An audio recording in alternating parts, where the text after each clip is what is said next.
Hello friends, welcome to Weathercast. So today I'm going to talk about the unusual cyclone Gulab, which has formed in the Bay of Bengal.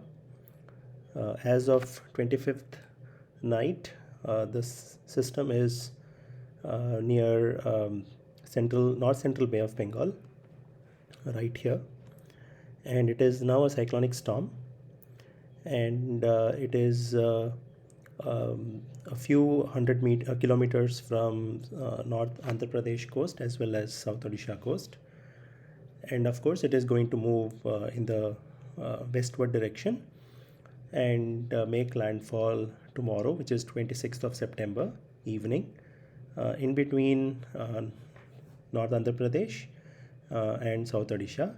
Most likely, the landfall location may be closer to South Odisha. That is what is expected. But anywhere between North AP and South Odisha, the landfall possibility is pretty high. So I'm not going to focus too much on the landfall location because IMD has accurately pinpointed the landfall location, but I'm going to focus on the system that this system, the Cyclone Gulab, which rapidly intensified from a low pressure system to a cyclonic storm in a span of less than 36 hours. So I'm going to delve into the dynamical analysis. So the system formed as a low pressure system near eastern Bay of Bengal. It was a remnant of a storm that came from the Western Pacific after crossing Myanmar. But then it rapidly intensified into a cyclonic storm. And whenever we say that there is an intensification, then the first thing we look at is the sea surface temperature. That's where this map comes into picture and it helps us. So the sea surface temperature map shows that the sea surface temperature in the Bay of Bengal is around 28-29 degrees, which is not too high, given that Bay of Bengal is usually pretty warm.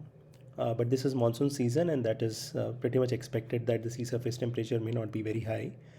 But the other thing is that if you look at the wind shear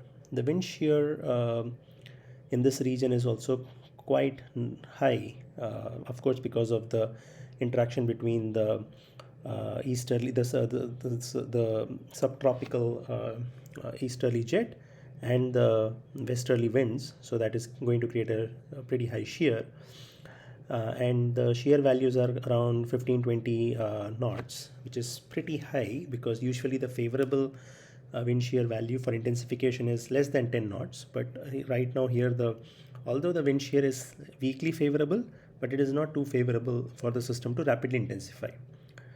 So if the system was kind of in the ocean for a very long time, then it could help in intensification. But the rapid intensification is not likely just because of this wind shear, which is only weakly favorable. So that brings us to the question that why did it intensify so rapidly? And probably the answer lies in a couple of synoptical patterns, which is the wave patterns, atmospheric wave patterns, and also the MJO. So as we all know that we are going through a slightly weak to moderate negative IOD event, which is the Indian Ocean Dipole event. So the equatorial Indian Ocean, North Indian Ocean is quite warm. So there is a good chance that some kind of an equatorial Rossby wave could have transferred moisture because the moisture from equator always moves, or energy. In this case, the heat energy or the moisture flux could have moved from the equatorial Bay of Bengal towards the central Bay of Bengal. And but much more than that, the other thing that could have driven this system to intensify into a cyclonic storm is the upper level divergence, which is quite high. You see that the upper level divergence is nothing but the outflow at a 200 millibar level. And if the outflow is pretty strong at the 200 millibar level, then that means that the inflow at the lower levels, which is 850 millibar or 700 millibar, should also be pretty high. So the low level convergence of moisture is quite strong because the upper level airflow or upper level outward flow is quite large. So think about this as a tall system where something on the top is moving out, and from continuity equation or to conserve mass, something from the bottom has to move in, and that is what has happened. Like because of the strong upper level divergence, the inflow was too high for the system to intensify. And now we may ask why this upper level divergence is too high. That is because there is a shift in the Madden-Julian oscillation phase. So it has moved from phase 3 to phase 4, which is near maritime continent. So as it moves towards maritime continent, then there is a strong, so MJO actually triggers a strong stream flow at higher levels, or at upper levels. So since the MJO moved into phase 4, so that has triggered a strong outwardly flow, and that outwardly flow should be compensated by some inwardly flow that has to come from either the western part of Bay of Bengal as well as the eastern part of Bay of Bengal, and that is what is triggering the system to become a cyclone, is what I feel. So although the SST and the wind shear are not too favorable, but the other synoptic scale features like the wave action as well as the MJO changing its phase from 3 to 4 has helped this system. If it was still in phase 3, MJO was still in phase 3, this wouldn't have happened, where the intensification wouldn't have happened, and it would have probably stayed as a depression. But the intensification happened mainly because of the Madden-Julian oscillation shifting phases. That is probably the key for the cyclone Gulab to form.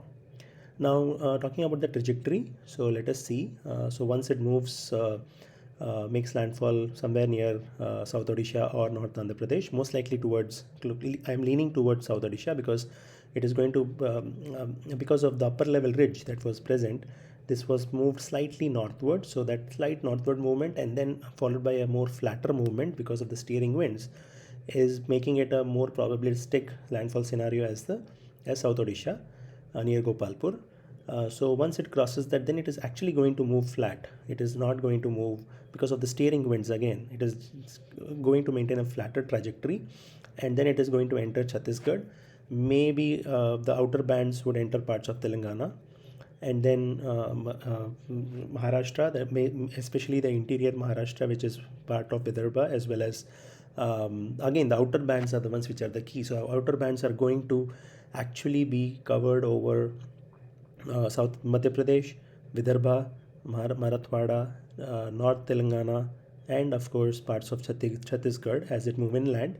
And as it moves inland, it is still going to be a depression, because now there is also going to be some amount of moisture that is going to be pumped in from the Arabian Sea, from the Somali jet. So that is not going to allow this system to deepen rapidly. So it is still going to maintain its status as depression even once it enters Maharashtra. So as you can see, almost far away, almost like 1,000 kilometers after landfall, it will still be a depression.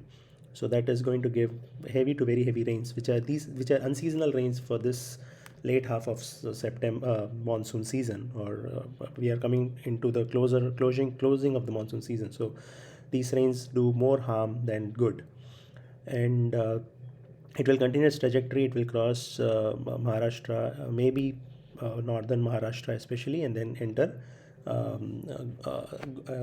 South Gujarat, and then towards Saurashtra. So that is the likely trajectory.